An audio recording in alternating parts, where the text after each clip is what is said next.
to share with you guys my 5 running tips that have helped me with my running challenge. If you guys saw one of my last videos, I started my 30-day running challenge.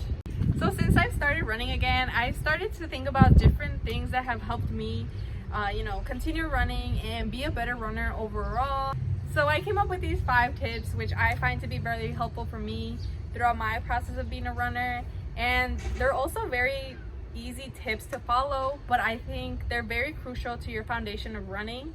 So I figured I'd make this video in order to remind myself of how important these tips are, as well as to share with you guys, in order for you guys to be able to improve your running and just to try out these tips. And let's get on with the tips. Okay, tip number 1 is finding motivation. I think this is one of the hardest parts of running, is actually finding the motivation to get out there and actually going on that run. So what I use for motivation is I get to have breakfast after my run. So the faster I get myself ready and get out there and run, the faster I get to come home and have my breakfast, because if you guys know me, breakfast is my favorite food of the day.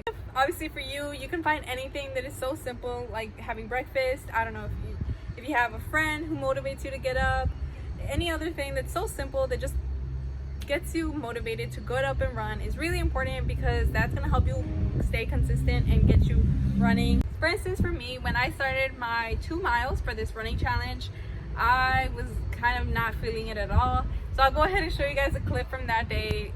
So I just completed my first 2 mile of this challenge and it actually turned out pretty good.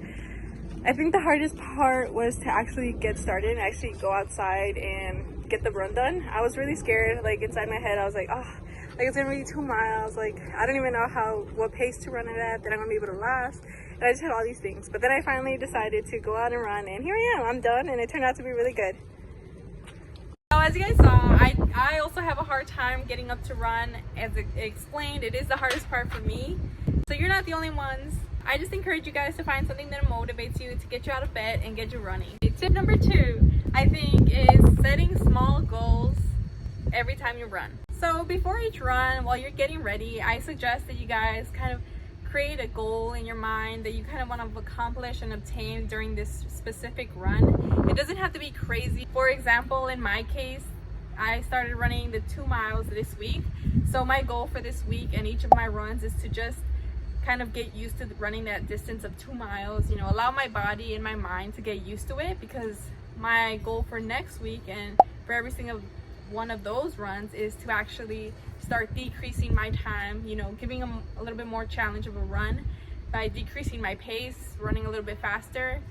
So that's exactly kind of what I mean, having something in mind. Doesn't have to be huge. And then also I think being able to obtain each of those little goals every single day will boost up your confidence as a runner. Tip number 3 is don't let one bad run ruin everything. I think this is really important, because you have to remember that just because you run bad one day does not make you a bad runner. That's something that I've struggled with a lot as well, because I always put myself down after having a bad run or not being able to achieve my goal for that run. But you have to remember that at least you got up and actually ran those miles, you got it done, and it's over with. You got the next day to start over and start fresh. And I'll show you guys another clip. Today was my last day of running 1 mile. I was trying to hit 7:30 for my mile, but it was really hard, and unfortunately I wasn't able to do it. I ended up doing like 8 minutes, so it's okay, just keep working.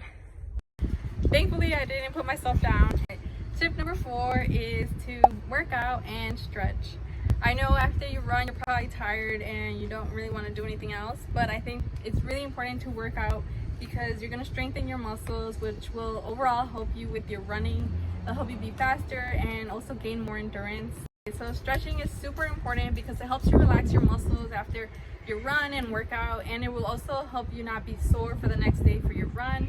And overall, they'll help with injury and prevent injuries that shouldn't even be happening. And tip number 5 is very simple, and that is to drink water. It is really helpful because it makes you feel lighter, more hydrated, and you're not like thirsty while you're running. You don't have to take a break to go ahead and take a sip of water. I think that these tips are helpful for people from different levels of running, so from people that are beginning and to people who are considered to be experienced. I also hope that if you guys are running, your runs are going super good and you guys are having so much fun out there.